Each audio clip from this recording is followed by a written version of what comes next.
Hello, friends. Thanks for joining us and for our first talk with Heroes of Industry featuring Paul Sandeep. And I'm your host, Umang Surana from Allied Technogroups. Before we begin, I hope all of you are safe at home during this pandemic and you are following safety measures and hope you keep doing well. So, before we dive deep into the call, let me quickly give you a walkthrough about Allied Technogroups, who we are and what we do.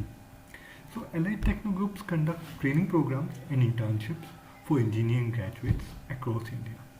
We have been doing offline as well as online webinars and workshops. Recent, if I have to speak to you about, we have conducted an electric vehicle workshop with an industrial representative, as well as we have conducted a design thinking workshop with Kalyani, who is from Microsoft. So now, before we jump into the talk with India's leading industrial product designer, let's see who is a product designer. A product designer is one who develops or designs product for users, such as a car, a home appliance, your daily utility product, toys, etc.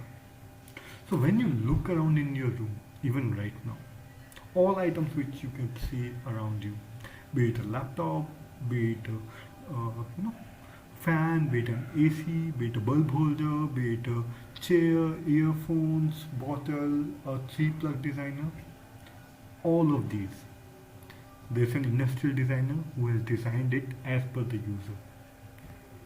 Not only just that, industrial product designer look at new products or creating impactful products, they also help evolve the industry. Earphones are a beautiful example. In last decade, we have seen that this industry has completely changed. That's an impact an industrial product designer create with multiple designs over time. So, without any further delay, let's get an introduction on Paul. So, Paul is a very big name and a known name in design industry. He is India's leading industrial engineer turned product designer. He has won prestigious Red Dot Awards twice. He has designed 300 plus industrial daily use products which are used by millions of users across the globe. He has defined many industrial categories, product categories by his designs.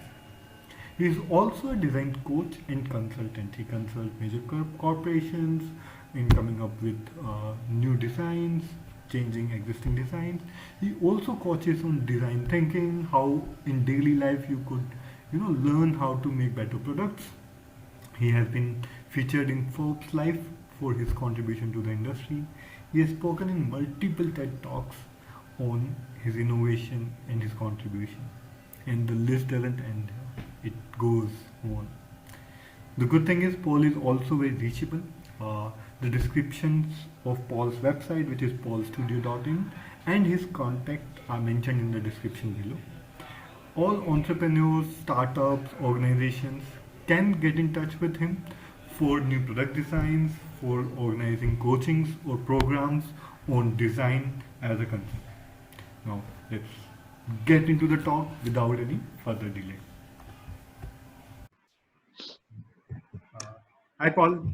Thanks for joining us and giving us time in your busy schedule. So, Thank you, Umang. uh, going good in Corona, everyone's locked down. So, I hope everything's good at your end. Yeah, work has been as usual because this is the time when companies invest into new product development. So yeah, so that way work is there. It's kept me busy. Yeah, and a lot of students are locked down, so we thought we should, as a company, Allied Techno Group should try to get some people on board, heroes of the industry. And thankfully, Hmm. you joined us, so that's great to have you. And the idea It's of a great honor. Thanks. The idea of the call is that we would want to talk to you about, how design went, and students would love to hear from you your journey because I would say, in true sense, you are a hero you started from engineering to design, then you have been awarded with Yeah. Red Dot Awards. You have, been part of various TED Talks, featured in Forbes, and 300 products. Like the list goes on. So it's great to have you with us. Thank you. Thank you so much. Thank you Sure. so much. So, Paul, one of the things, since the main audience, which would be, listening to us, would be engineers. So, and people as engineers have always doubt from engineering, what should I do? And you turned as a Mhm. designer from engineering. So, did you plan Mhm. this that you have to go to design, or how did this happen? Like, did you know of it? I think that's a very interesting question because none of what has happened to me yet has been planned by me. Nothing was planned. My career wasn't planned the way it has been. Uh, because I went into engineering, but I didn't find that quite exciting because not much of application was visible to me at that point in time when I was studying engineering. That how do I apply whatever I was studying? So and all along, I was also very keen in cartooning, actually. And at one point, in fact, from school days, I had started cartooning professionally in various newspapers. I used to, have my pocket columns and illustrate and write short stories. So I always wanted something where I could observe things from the society and do things around it. And I thought engineering would help me create solutions. But while studying, I didn't feel that much excited about what I was studying and if I could even apply what I was studying there. So I took up a night job while in my final year as a sub editor, and I used to work in the wee hours from around 8 in the evening to 3:30 in the morning. So the overnight I used to work at a newspaper as a sub editor, and I also had my pocket column going on as a cartoonist. And that's where slowly I found out that there is something called industrial design, and it could be also a profession. And yeah, so it wasn't planned. I didn't know of engineering, of design while I was doing my electrical engineering. I never knew that this profession existed, actually. Interesting. So you were working long hours right from the college itself, 3:30 a.m. in the morning. So Yeah, I'm a night person. I like to work in the night, actually. are all creatives like that? Actually, that's the most peaceful time, to work, actually. I You think don't have much distraction. a lot of engineers would agree to that as well. Many of us are late, uh, you know. Late riser, and yeah, I understand. I understand. So I was hearing to some of your calls previously, talks previously, and you had mentioned that the idea of design came from, you saw newspaper folks putting the newspapers to houses, Yes, and yes, then you started yeah, working on solving the problem. What inspired you that you yes, need to create something on yes. this? Like, how did that work? Yes, I'll tell you that. As I mentioned, I was working as a sub-editor in the night shift. So when my shift used to end at around 3:30 a.m. when I used to come back home, that's the time when the first fresh prints are out. The newspaper prints are out. And they are all segregated, and then the delivery boys move out for delivering to various locations. And what I observed was that the newspaper guys used to roll up the paper, tie a rubber band or sometimes I would say a coconut thread, those threads which are there, and they would actually have to throw it to various heights, first floor, second floor, and I felt that was pretty much like exhaustive and quite a difficult task which they were doing on a daily basis. And I used to observe this on a daily basis while on my way back home. Um, this thing was always in my mind that can I do something about it? I was always keen in finding solutions, and this was the first. What happened was that I thought, okay, let me just imagine what would be a ideal product that could solve the problem. And, and I'm slightly embarrassed to say that that time the idea of creating a newspaper launcher was too exciting for me. Okay. And I had designed a spring-loaded newspaper launcher, which if you pull back, it would throw out the newspaper and it would go to different heights. This was an imaginary product. And interestingly, what happened was that at that point in time, way back in 2001, there was an inter-college fest happening. You know, these engineering colleges which happen inter-college fest, Right. and there was a design competition Okay. where one would have to create interest. Sent in this idea as an entry, Okay. and luckily it won. It won the award. This was my first design award, and that gave me such a kick that wow, this is something cool. That it's an imaginary product, but yeah, people are appreciating it because it's kind of trying to attempt to solve a genuine need. So then what I realized was that as a cartoonist, I was observing and making fun of everyday life, but as a designer, I could observe, find solutions to them using my creativity. That is the point where I decided that okay, design could be one of the probably the defining career path for me. And then I went into NID, Ahmedabad, National Institute of Design, Ahmedabad, to pursue my post graduation in. Yeah, so that's the story behind So that's how I the got into design. turning point in your career, is it? Absolutely, absolutely, absolutely, absolutely. So, Paul, I would love to understand, the way you design products, right? And the way you said you created a spring launcher, so engineering coming into part. So, how does your design, thinking process work? How do you approach a problem? How do you go for finding a solution, creating the product? How does it work for you? See, I think as a creative person, I believe that one should be a rebel to in the first place, where you should not accept anything a given, or you should not accept that okay, this is what it is.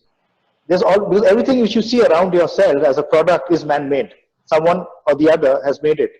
So I'm sure there would be ways to improve things. If we think in these terms, then we can break down the product and try to understand why this product exists. Like whenever there's a project coming to me, the question which I ask is why does this product exist in the first place? And if it exists, does it solve the problem in the most efficient manner? Because if it isn't the most efficient manner, then I think it's all clutter. And if you see, there are a lot of products out in the market which are, I would say, very superfluous in terms of their styling, and probably only part of it is solving the real problem, and most of it is just adding gimmicks to the product. Okay. So essentially, So yeah, Paul, please. so essentially breaking down the elements of the product into that why the product exists in the first place, and how is it solving the problem, and how beautifully can you create a solution, because I believe the most efficient solution is the most beautiful too. So The elegance. Understanding the actual need and creating something for that is pretty much important rather than just going about and building something. Exactly. I'll give you a very interesting example. Sure. You would have seen multi-plugs, which are like cuboids, 3-pin plugs, 3-pin multi-plugs, Correct. right? What was the problem which I observed was that, the 2-pin plug would fall off from the plug. True. It would get loose, right? I'm sure you would have also faced that situation. Gravity pulling all the time. Exactly. So I created a gravity lock. Correct. Correct. And what I did was that this is the product. I'm sure you would have seen this product. This is an angular multi-plug.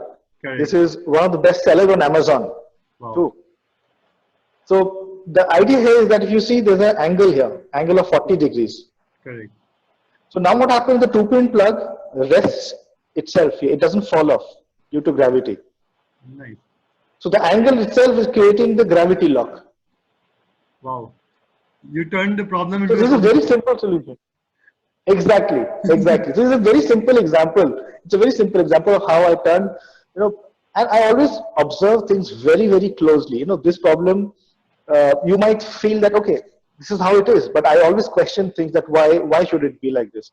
Why can't we improve upon it?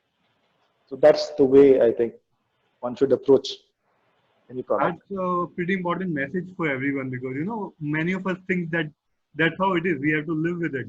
But if we choose to live with it, we have to. Exactly. If we decide to change, Absolutely. I don't choose to live with what has been there. Yeah. wow, wow, that's great. So, Paul, Paul Studio is one of the best studios in India in industrial design, and you are always working with companies. So, I'm pretty sure you would love to hear of case where the company came to you with a problem. They had created a product because, as you said, it's about solving a need. But many times, what people do is they create a product and then they identify it's not working and all.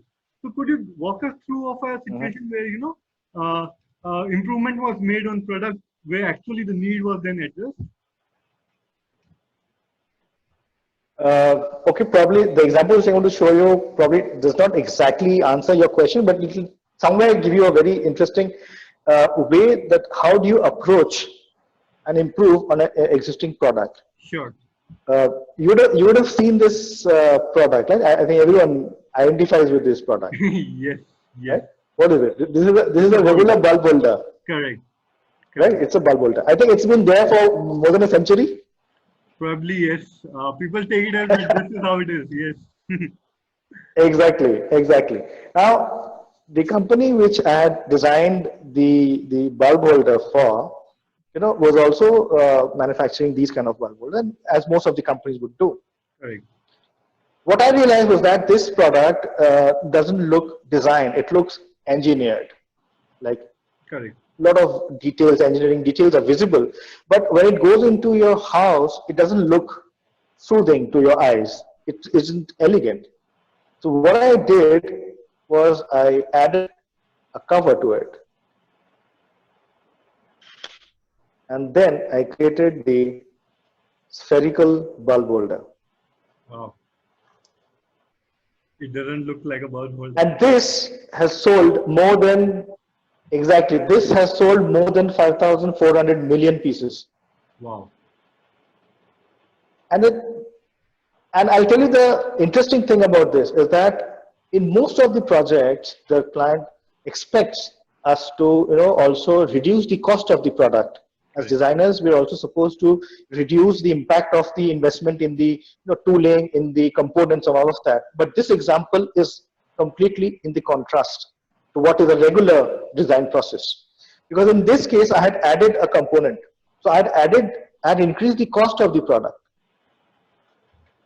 Wow. And But what happened was that the perceived value of the product went on so high that people stopped buying these kind of bulb holders and started buying, the spherical bulb holder. So wow. I think this has become ubiquitous. Like you go anywhere, you will find these kind of bulb holders, and most of the companies would have this. Wow. So essentially, it's not always about reducing the cost. It's about how people perceive the value, and you add value to that. Exactly. Exactly, exactly. How do you make it beautiful and how do you make the perceived value very high? So, well, you are always Yeah. making these products, right? And you are probably working on multiple products at a time. How does your day look like? How do you, ensure that you are creative? You are working on multiple products. How does it work out? See, I think it's most of it is like cross pollination. I would say, because the reason why I choose to work on various multiple projects of different nature. Like currently, I'm working on a washing machine. I'm working on a toothbrush holder, and I'm working on a ceiling fan range. So these are all multiple different scale of projects, Correct. right?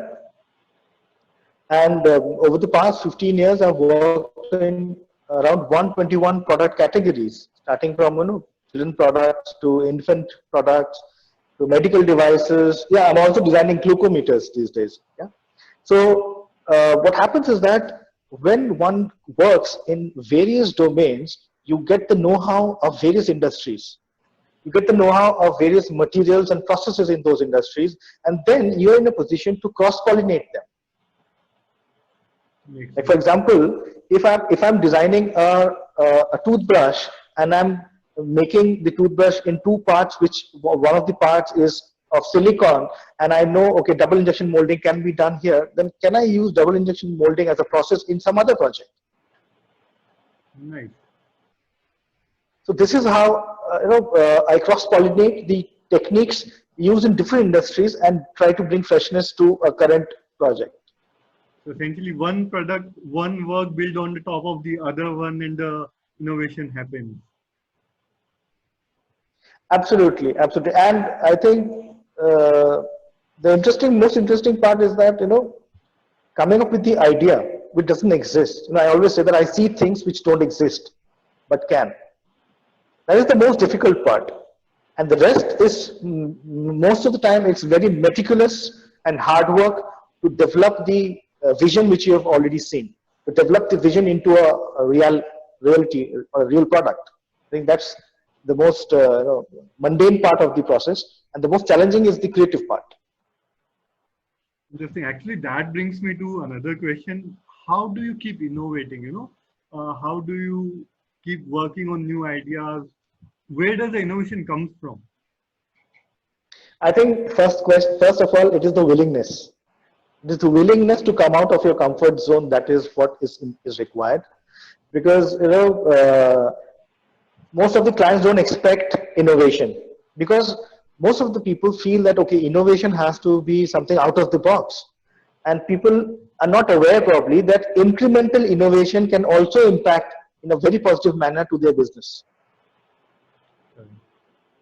So what I try to do is do incremental innovation wherein they are very easily adaptable. They create those USPs which become talking points to your end consumers, and you're able to differentiate from your competition in the market. That is how I think what keeps me going, that I always wish to add something more than what I'm expected to. So rather than thinking a completely blasphemic idea, you are working on one step at a time, building on small incremental changes which add value immediately. Yes. Absolutely, because the turnaround time of those ideas are quick, so the client sees a very positive impact very quickly, and then their confidence builds up.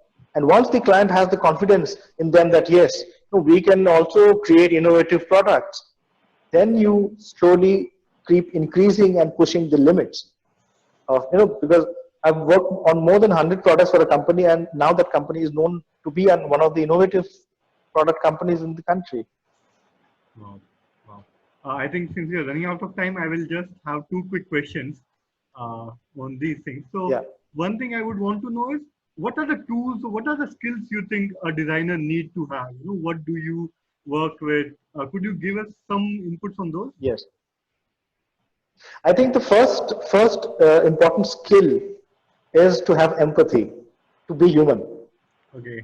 Because when you have empathy, then only you will be able to understand the pain points which probably you're not experiencing yourself, but you see others experiencing that problem and you want to find a solution towards it. So that's the one thing which is very important to be a successful designer, is to have empathy. Okay. The second is to be a rebel and to not accept what is the norm. You should be able to change the norm. You are willing to take that step and push the limits further. These are the two basic skills a designer should have, apart from visualization skills, 3D modeling skills, hands-on skill, and how do you create products with your hands. I think those are given. One has to have. That's a basic hygiene. But what will differentiate is your empathy and your willingness to go that extra mile.